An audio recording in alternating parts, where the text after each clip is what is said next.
Hello दोस्तों, कैसे हैं सब। मेरा नाम है हिमांशु और मैं स्वागत करता हूं आप सबका आपके अपने चैनल कॉमिक वर्ल्ड पर। तो चलिए दोस्तों, शुरू करते हैं राज कॉमिक्स में भेड़िया और शक्ति का 2 in 1 कॉमिक आई मुसीबत। तो चलिए दोस्तों, फिर शुरू करते हैं।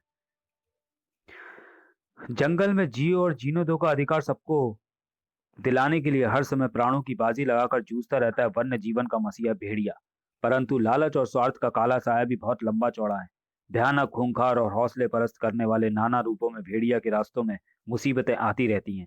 कभी गुफाओं से, कभी आसमान से और इस बार जमीन के नीचे से आई मुसीबत। जंगल के उस हिस्से में दो शेरनियों की गुर्राहटें गूंजने वाली थी। एक शेरनी तो यही थी जो खतरा देखकर अपने शावकों को दुग्धपान कराना छोड़कर उठ खड़ी हुई थी, और दूसरी सिंगनी ये थी जो जमीन के गर्भ को चीर कर बाहर निकल आई थी।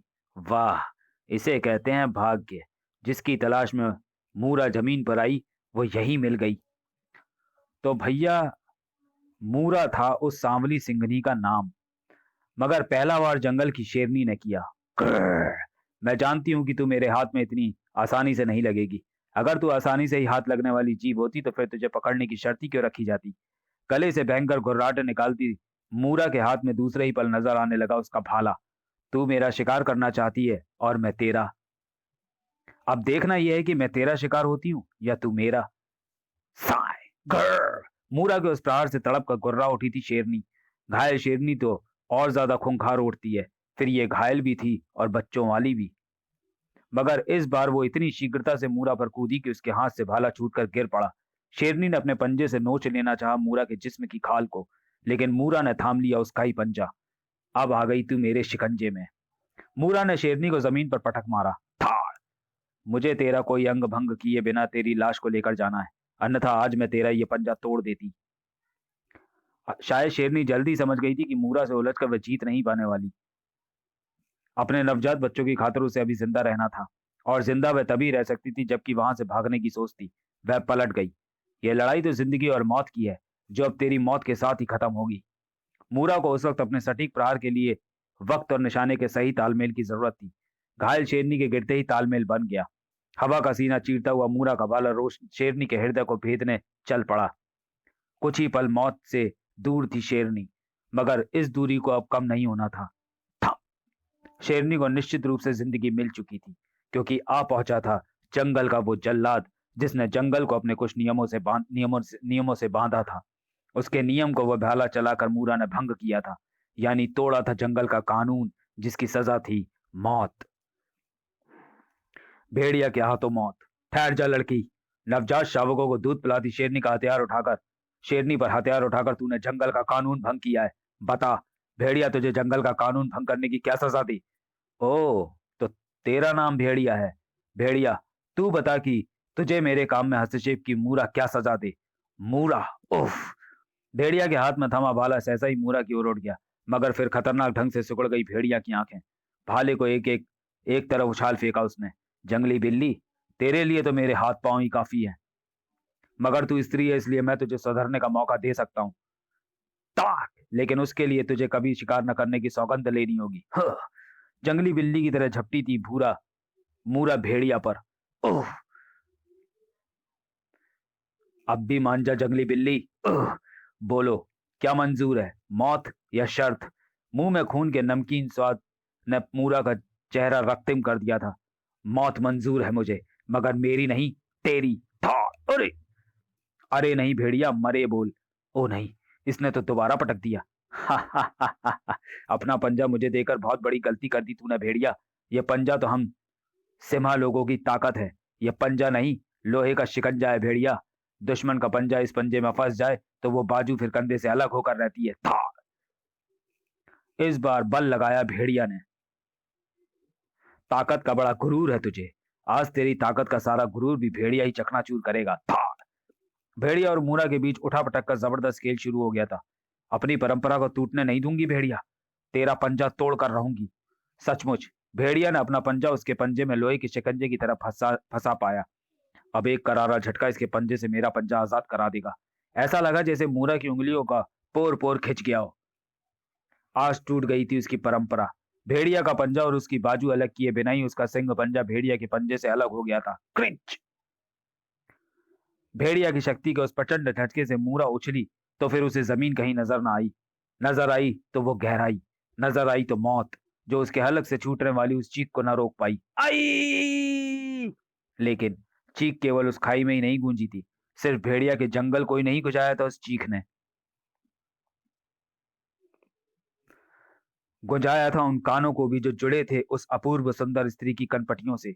आई! ये कान थे, ये कान हरगिज भी किसी साधारण स्त्री के नहीं थे। ये कान थे चंदा के, उस शक्ति के जो स्त्री पर हुए पुरुष के जुल्मों का जवाब देने के लिए पैदा हुई थी, जिसे प्राप्ति शक्ति माँ काली की शक्तियां, उसका खड्ग। उसके हाथ में थी दुनिया की सताई सभी स्त्रियों के आक्रोश की वह ऊष्मा जो किसी भी धातु को न सिर्फ गलाने की क्षमता रखती थी, बल्कि उसे भी किसी शस्त्रास्त्र में बदलकर दुश्मनों के छक्के छुड़ा सकती थी। माँ शक्ति के प्रताप से उसे प्राप्त हुई थी शिव के तीसरे नेत्र की विध्वंसक शक्ति, जो दैवीय शक्ति से समेव तभी खुलती थी जब दुश्मन की मौत ही उसकी अंतिम सजा हो। इस आंख को वह पट्टी बांधकर ढके रहती थी। किसी भी पुरुष द्वारा सताई गई स्त्री की चीख को वह मीलों दूर से सुन सकती थी, जिसके फौरन बाद भोली भाली चंदा बन जाती थी शक्ति। उसमें प्रकाश की गति आ जाती थी। सुश! प्रकाश यानी 3 लाख किलोमीटर प्रति सेकंड की गति, जो उसे सेकंडों में दुनिया के किसी भी कोने में पहुंचा सकती थी। घबराओ नहीं, शक्ति अब तुम्हें मौत की इन गहराइयों में नहीं खोने देगी। हवाई झोंके के समान शक्ति मूरा को लेकर ऊपर पहुंची। वो जा रहा है भेड़िया, इसी ने प्रहार करके मुझे खाई में ढकेला था। ओह, रुक जा भेड़िया! शक्ति की ललकार से ठिठक कर रुक गया भेड़िया। तुझे इस नारी पर किए गए प्रहार का दंड भुगतना होगा। भेड़िया सांप के समान फुफकारता हुआ न सिर्फ खड़ा हो गया, बल्कि शक्ति पर भी टूट पड़ा। ओह, तो तू शैतान औरत मूरा की साथिन है, जो उसे पता नहीं कैसे बचा लाई है, मगर अब भेड़िया तुम दोनों को ही खत्म कर देगा। था उसके प्रहार ने शक्ति के रोम रोम में जैसे क्रोध का ज्वालामुखी भड़का दिया। मुझ पर यह वार करके तूने सिद्ध कर दिया कि स्त्रियों के लिए तेरे जंगली हृदय में कोई सम्मान नहीं है, और जिस हृदय में स्त्रियों के लिए सम्मान नहीं, उसे इस दुनिया में जिंदा रहने का कोई हक नहीं। थाड़! उफ! दंग रह गया था भेड़िया उसके घूसे की शक्ति को देखकर, जिसने उसे उछालकर उस वृक्ष से टकराने में कोई कसर नहीं छोड़ी थी। शक्ति प्रलय की तरह उस पर झपटी। शक्ति तुझे दिखाएगी कि एक स्त्री की ताकत कितनी प्रलंकारी होती है, ये देख। थाक! उफ! घायल होने लगा था भेड़िया का जिस्म, और तभी शक्ति झपट पड़ी शिकारियों द्वारा बिछाए लोहे के शिकंजे पर। शक्ति का उष्ण स्पर्श उस शिकंजे को पिघलाता चला गया। शिकंजा त्रिशूल का रूप लेता चला गया। यह त्रिशूल तेरा अंत कर देगा भेड़िया। अरे, ये तो मायावी है। उसने शिकंजे को त्रिशूल कैसे बना डाला? दुश्मन की मायावी शक्तियों का जवाब देना तो भेड़िया को भी खूब आता था। त्रिशूल मुझ पर तभी तो चलाएगी शक्ति जबकि सीधी जमीन पर खड़ी होगी। भाले के प्रहार में इतनी शक्ति थी कि पेड़ चरमरा कर टूट गया। मगर तत्काल ही भेड़िया अपने तलवार की धार जैसे तीक्ष्ण नाखूनों से शक्ति को चीर डालने के लिए उस पर उछला। तू और तेरी मायावी शक्तियां तेरी मौत के साथ ही खत्म हो जाएंगी। शक्ति ने भेड़िया को अपनी टांगों पर ही रोक लिया, और इस बार उसे उछाल फेंका नुकीली चट्टान पर। उफ! चट्टान ने जगह जगह से चुपकर उसे और ज्यादा लहूलुहान कर दिया है। इस जबरदस्त जंग की एकमात्र शक्ति मूरा। मुझे पूरी उम्मीद है कि शक्ति नाम की यह बला भेड़िया को रौंद डालेगी। भेड़िया ने इस बार उसे गर्दन से लेकर पांव तक पूंछ में जकड़ दिया। ओह, शक्ति को बांधना चाहता है? शक्ति को कोई नहीं बांध सकता। अरे, ये तो ऐसे निकल गई जैसे मैंने सूर्य के प्रकाश को कैद कर लिया था। शक्ति का हाथ जम गया पेड़ में धंसे त्रिशूल पर। ए तेरे दुस्साहस का दंड देने के लिए त्रिशूल अब खटक का रूप धारण करेगा। तीव्र ऊष्मा से पहले लाल हुआ, फिर पिघलता चला गया त्रिशूल, और नया रूप लेकर शक्ति के हाथ में प्रकट हुआ। इस खटक का एक ही वार तेरी जीवन लीला का अंत कर देगा। तो फिर मुझे भी ऐसे ही वार का इंतजाम करना पड़ेगा। आखिरकार भेड़िया को भी आह्वान करना ही पड़ा उसकी उस शक्ति का। इस मायावी शक्ति से निपटेगी भेड़िया देवता की गदा। हे भेड़िया देवता, मदद! इस बार शक्ति के खटक के प्रहार को भेड़िया ने अपनी गदा पर रोका। टड़ाक! दोनों महाशक्तियों के टकराव पर जैसे आकाश थरथरा उठा, धरती गुंजायमान उठी। मूरा को तो अपने कानों को बहरा होने से बचाने के लिए अपने कानों पर हाथ ही रख लेने पड़े। उफ! टन! भेड़िया के जबड़े पूरी शक्ति के साथ भिज चुके थे। भेड़िया देवता की गदा के प्रहार से बच न सकी थी शक्ति। भेड़िया की इस दरिंदगी ने शक्ति के जहन में तूफान मचा दिया। उसके जहन में उठ रहा था एक जलजला। चंप! शक्ति के कंठ से गूंजी वह प्रलंकारी हुंकार। उसकी हथेली खुलकर धरा से सट गई। इसी के साथ जैसे जंगल के उस हिस्से में कुछ पल को प्रलय का सा एहसास होने लगा। धरती के गर्भ में ऐसी गड़गड़ाहट हुई कि जैसे भूकंप आने वाला हो। ये क्या हरकत कर रही थी शक्ति? और ओह! अब समझ में आया कि शक्ति ऐसा हिंसक अट्टहास क्यों लगा रही है।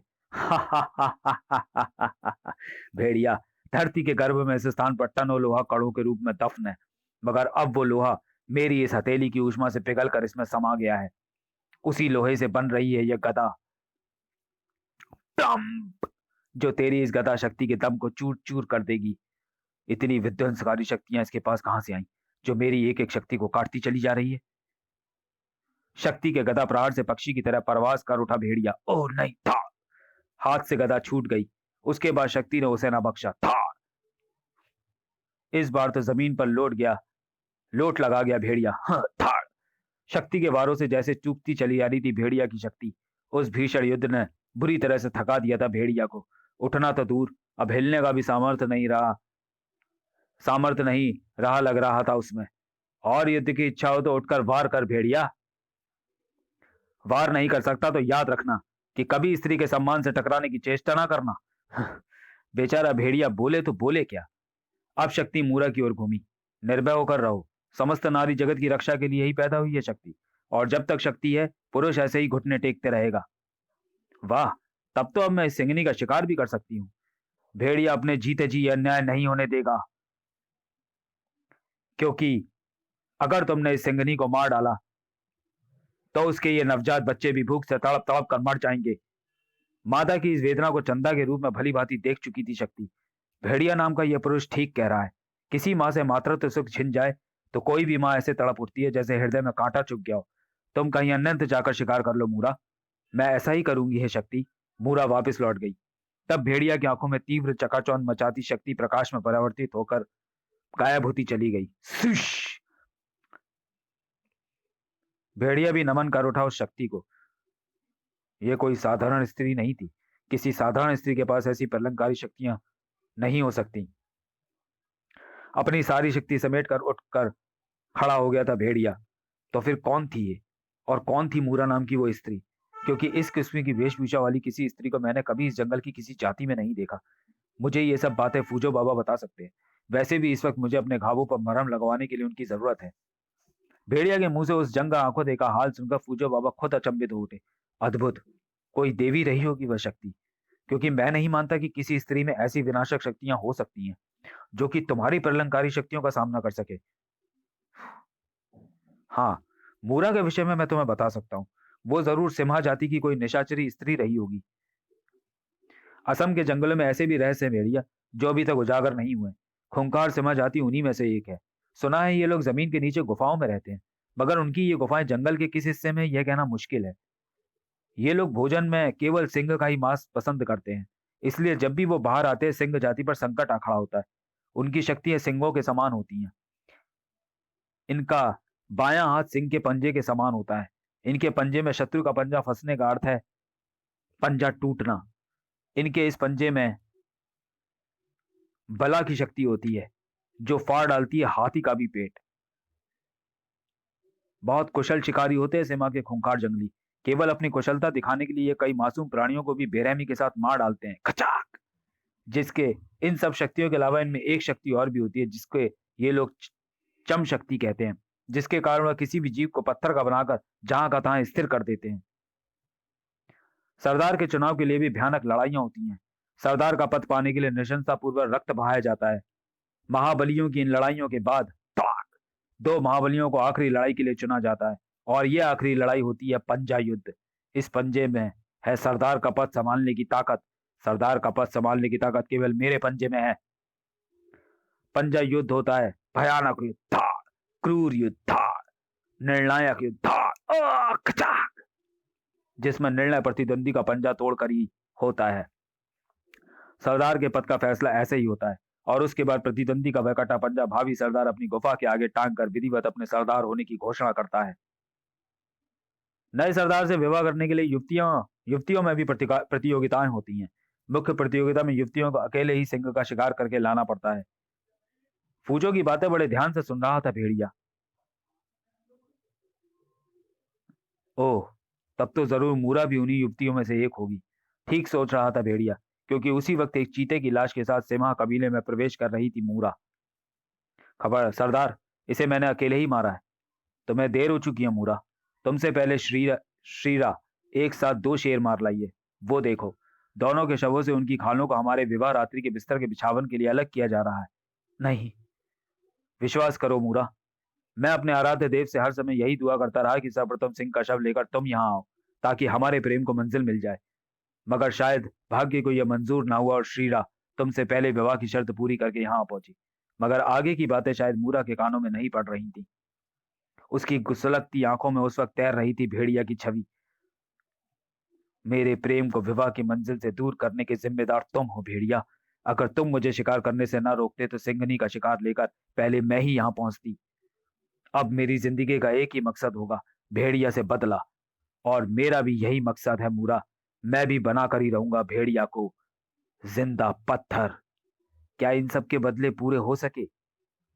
जानने के लिए पढ़ें भेड़िया का यह रोमांचक कॉमिक्स। तो चलिए दोस्तों, वीडियो को यहीं समाप्त करते हैं और मिलते हैं भेड़िया और शक्ति के 2 in 1 कॉमिक जिंदा पत्थर में। तब तक के लिए धन्यवाद।